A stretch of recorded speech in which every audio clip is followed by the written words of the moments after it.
네, 안녕하세요. 무용글로벌입니다. 제가 지난 영상 우리와는 많이 다른 베트남 사람들의 특징에서 제가 베트남 사람들에 대한 안 좋은 부분, 안 좋은 이미지에 대한 설명들을 많이 했더라고요.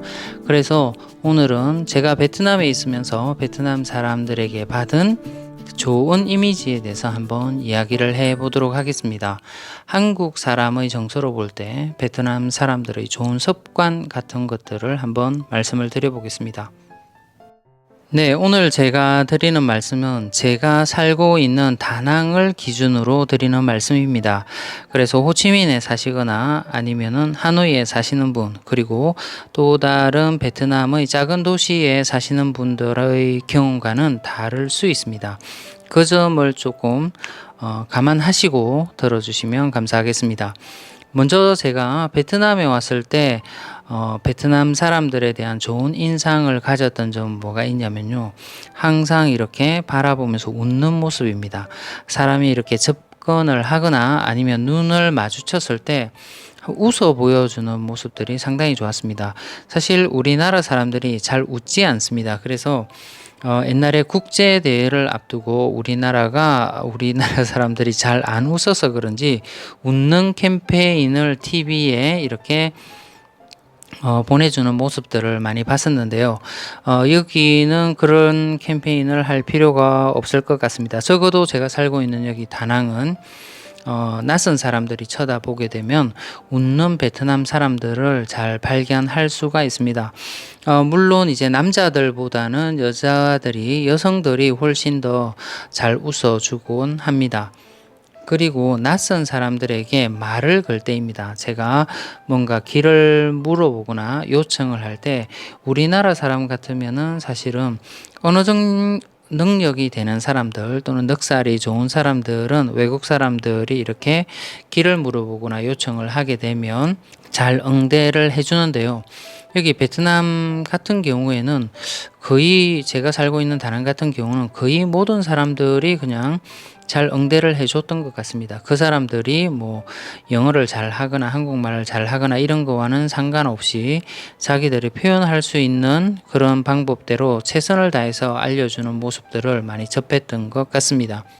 네, 그리고 그 사람들이 나에게 어디에서 왔냐고 물었을 때 한국에서 왔다라고 하니까 한국 인사말을 안녕하세요라는 인사말을 하고, 그리고 박항서 감독에 대한 얘기들을 누구나 꺼내고 자기가 알고 있는 한국의 지식에 대해서 우리와 소통하려고 하는 모습들을 상당히 많이 봤었습니다. 그리고 제가 여기 와서 처음 한 일이 뭐였냐면 여행사의 일이었습니다. 여행사 사무직으로 일을 할 때 호텔 사람들과 또는 제가 호텔을 방문할 기회가 상당히 많이 있었습니다. 그렇게 호텔을 방문하게 되면 매니저들이 나와서 여행사 직원들을 맞이하게 되는데요. 그런데 이 친구들의 이렇게 사람들을 대하는 태도에서 상당히 저는 조금은 처음에 충격을 받았었습니다.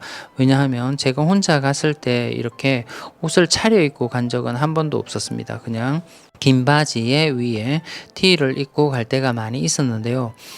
그런 저의 모습과는 상관없이 어디서 왔는지 물어보고 여행사에서 왔다, 인스펙션을 한번 해보고 싶다, 호텔을 한번 둘러보고 싶다라고 했을 때 이 직원들이 정말 성심성의껏 이제 자기들의 호텔을 이렇게 나에게 보여주고, 또 계약 조건, 또 이제 방의 가격들 이런 것들을 협상을 정말 성심성의껏 하고 설명도 잘 해주었습니다. 우리나라 같은 경우는 제가 비즈니스를 할 때 항상 상대방을 살피는 모습을 볼 수 있습니다.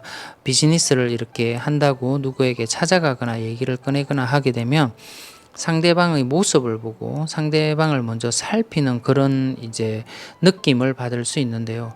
이 친구들과 이렇게 호텔에서 만나서 비즈니스에 대해서 얘기를 할 때 그런 모습을 발견한 적은 한 번도 없었습니다. 상대방이 어떤 사람이든 어디에서 왔든 자기 호텔에 관심이 있고 또 앞으로 손님을 보내줄 가능성이 있는 사람이다라고 하게 되면 그 상대의 모습을 거의 살피거나 이런 거 없이 성심성의껏 설명하는 모습에서 야, 비즈니스 진짜 이렇게 해야 되지 않나? 조금의 가능성이 있다고 하면 상대가 어떤 모습으로 오든 어떻게 보이든 최선을 다해서 설명해야 되지 않나라고 생각을 했었습니다. 물론 제가 외국인이고 한국인이라서 아마 그렇게 됐을 수도 있습니다. 베트남 사람끼리도 비즈니스를 그렇게 하는지는 잘 모르겠지만 일단 제가 한국에서 받지 못한 그런 약간 대우를 받는 듯한 느낌을 호텔을 방문했을 때 많이 받았었습니다. 그게 작은 호텔이든 큰 호텔이든 사실은 큰 호텔로 갈수록 좋고 5성급 호텔이고 리조트 호텔인 큰 호텔로 갈수록 좀 더 이제 찾아온 손님에게 좀 더 정중히 대하는 모습들을 발견할 수가 있었습니다. 네, 그리고 베트남에 있다 보면 베트남의 평균 연령이 상당히 낮습니다. 우리나라하고 아마 10살이 넘게 차이가 날 겁니다. 그런 이제 사회적인 평균 연령 때문에 만나는 사람들이 젊은 사람들이 많을 수도 있고요. 또 이제 제대로 배우고 교육을 받은 이런 사람들의 대부분이 젊은 사람들이라서 젊은 사람들과 접촉할 기회가 많은지는 모르겠지만 어쨌든 제가 베트남에 와서 일을 하든 아니면 일상생활에서 사람들을 만나든 항상 젊은 사람들을 많이 만나게 되었었습니다. 그런데 우리나라와는 다르게 이 젊은 사람들이 나이 많은 사람들을 이렇게 나이 많은 사람이다 이렇게 공손하게 대해야 된다 이게 아니라 그냥 친구도 될 수 있는 사람처럼 대해주는 모습들이 나이 든 사람으로서 나이가 그렇게 많이 들지는 않았지만 40대 그때 후반이었죠. 지금은 50이 조금 넘었고요. 그런 사람으로서 우리나라에서는 느낄 수 없는 우리나라에서는 젊은 사람들과 물론 대화는 할 수 있죠. 또 직업적인 그런 것들도 있는데 그런데 일상생활에서는 사실은 나이 갭을 극복하기가 이렇게 쉽지 않습니다. 그리고 특히 이제 모르는 사람들한테 다가갈 때는 사실은 저희 나이 때는 나이가 많은 사람들한테 이렇게 말을 걸 때보다는 나이가 훨씬 어린 사람들한테 이렇게 관련이 없는 사람들한테 얘기를 걸 때는 어린 사람들이 훨씬 부담스러운 사회적인 분위기를 가지고 있는데요. 여기 베트남에서는 그런 느낌을 전혀 받지 못했었습니다. 오히려 처음에는 제가 좀 스스로 조심을 했었어요. 젊은 사람들과 이렇게 얘기를 하거나 또는 이제 뭐 카페 같은 데도 이렇게 앉아 있다 보면 눈인사를 하고 서로 이렇게 언어가 통하고 저 같은 경우는 영어를 조금 할 줄 아는데 영어를 할 줄 아는 친구들이 어떨 때는 말을 먼저 걸어오고 또 그 친구들이 젊은데도 이렇게 소통을 하고 이럴 때 이 친구들이 나이를 크게 의식하지 않는구나라는 걸 느꼈어요. 우리나라 사람들이 유독 나이에 대해서 의식을 많이 할 수도 있습니다. 어쨌든 우리나라에서 제가 있다가 이쪽 베트남으로 넘어왔을 때 뭔가 일을 하거나 아니면 사람을 만날 때 나이를 크게 중시하지 않는다는 거죠. 그런 느낌은 이제 어느 정도 50을 바라보는 나이에서 지금 50대 전후의 이런 분들은 아마 저와 비슷한 이런 경험들을 했었을 겁니다. 그리고 살아가는데 약간 우리로서는 조금 좀 더 젊게 산다는 느낌을 받을 수 있습니다. 또 물론 젊은 사람이다 뭐 나이가 많이 들었다라고 해서 다 생동적이다 이런 건 아니지만 그래도 그 사람들의 생기를 느낄 수 있고 또 그 사람들과 비즈니스를 하고 또 젊은 사람들과 이렇게 자유롭게 소통을 하는 면에 있어서는 여기 나이를 따지지 않는 면에 있어서는 베트남 사람들에 대한 좋은 이미지를 가질 수 있었습니다. 네, 베트남에 오시게 되면 저뿐만 아니라 많은 분들이 느끼시게 되는데 이 사람들의 생활이 참 여유로워 보입니다. 물론 잘 살아 보이는 건 아닙니다. 우리가 여유롭다라고 하게 되면 경제적인 풍요를 가져서 여유롭다 이렇게 느끼게 되는데 이 사람들이 절대 잘 살게 보이지는 않는데 생활하는 거나 이런 걸 보면은 참 여유롭게 보였습니다.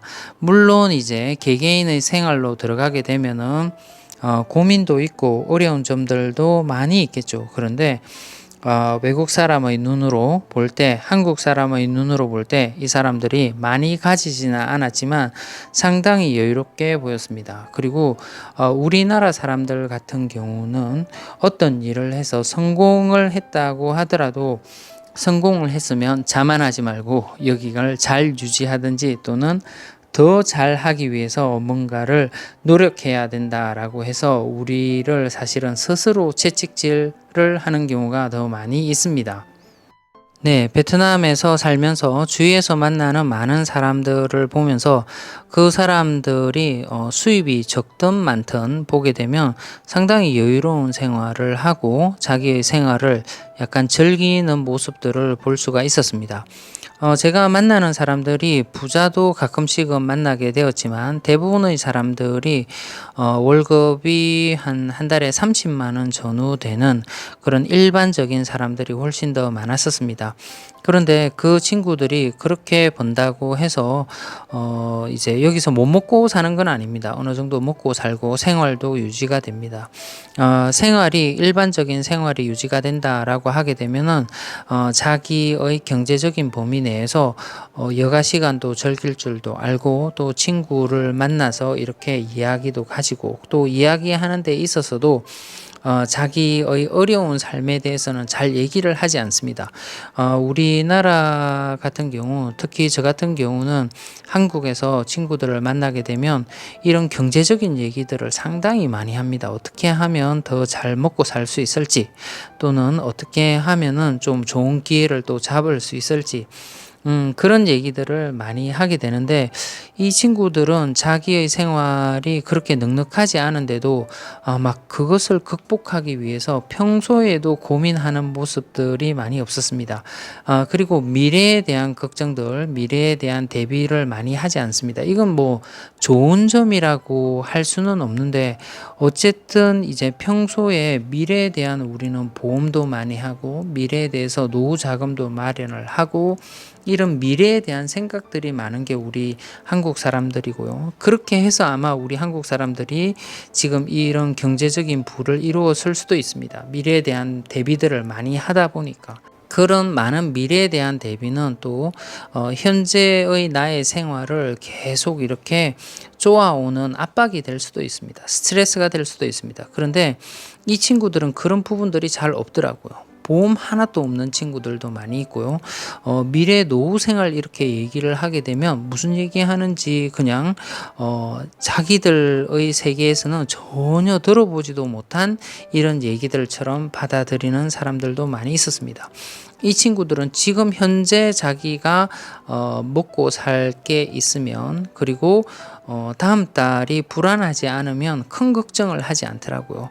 물론 이제 보험에 대한 인식들도 여기 다낭에 있는 친구들이 서서히 가지고 있더라고요. 그래서 자기가 돈이 조금 있으면은 하나 정도 보험은 들겠다라고 하더라고요. 그런데 뭐 일상생활에서 이렇게 접하는 의료보험이라든지 그다음에 타고 다니는 오토바이에 대한 보험료는 정말 쌉니다. 그때 제가 한번 알려드렸었는데 오토바이 보험료 같은 경우는 1년에 정말 몇천 원 되지 않고요. 그리고 지금 의료보험 같은 경우도 그 의료보험의 종류에 따라 조금 다르겠지만 일반적으로 이 친구들이 가지고 있는 보험은 몇만 원 선의 의료보험을 가지고 있는 사람들도 많았습니다. 그래서 그런지는 모르겠지만 걱정을 많이 하지 않습니다. 그냥 자기가 현재 생활을 영위할 수 있으면은 그 생활 중에서도 친구도 만나고 또 옷도 사고 싼 옷이지만 또 이제 이쁜 옷도 자기가 할 수 있는 범위 내에서 경제적인 범위 내에서 이렇게 사서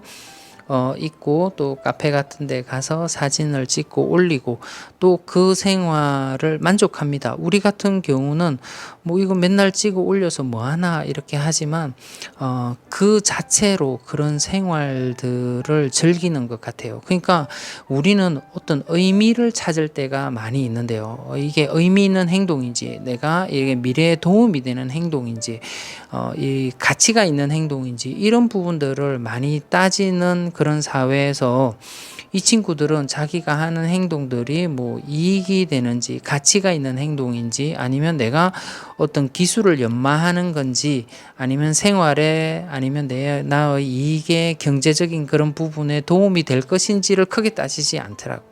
그렇기 때문에 그걸 따지는 사회에서 왔기 때문에 아마 여유로워 보였을 수도 있고 어떻게 보면 처음에는 답답하게 보이는 부분일 수도 있습니다. 그런데 가만히 여기 오래 살면서 생각을 해보니까 내가 어떻게 보면 미래에 대한 걱정들을 너무 많이 하고 살았을 수도 있겠다라고 생각을 했습니다. 제가 몇 살까지 살지는 잘 모르겠습니다. 그렇지만 미래에 대한 생각을 너무 많이 함으로써 현재를 까먹고 있는 건 아닌가라는 생각을 하게 되는 게 이 베트남 사람들의 살아가는 모습들을 보면서 그런 생각을 많이 했었습니다. 그래서 제가 미래에 대한 부분들은 솔직히 많이 내려놓았습니다. 그리고 많이 들어있던 모험도 기초적인 모험을 빼고는 다 빼버렸습니다. 그래서 그냥 제가 미래에 대한 걱정들을 많이 안 한다라고 하니까 친구들은 한국에 나가서 그런 얘기를 하면 야, 너 정말 큰일 날 소리를 한다. 조금 있으면 직장을 잃게 되고 돈을 못 벌게 되는데 무슨 그런 얘기를 하느냐 이렇게 많이 걱정스럽게 받아들이는데요. 네, 그 친구들의 말이 맞을 수도 있습니다. 하지만 지금 여기 와서 이 사람들을 보면서 느낀 것은 물론 이제 경제적인 면들은 우리보다 훨씬 뒤처져 있지만 이렇게 살아가는 현재를 살아가는 모습들은 이 베트남 사람들이 살아가는 모습들이 어떻게 보면 더 맞을 수도 있겠다. 현재를 즐기면서 현재를 누리면서 살아가는 게 답이 아닐까라는 생각을 이 베트남 사람들을 보면서 많이 느낀 점입니다. 오늘은 제가 한국 사람의 정서로 볼 때 베트남 사람들의 좋은 습관은 뭐가 있는지에 대해서 한번 말씀드려 봤습니다. 오늘도 저희 영상을 시청해 주셔서 대단히 감사합니다.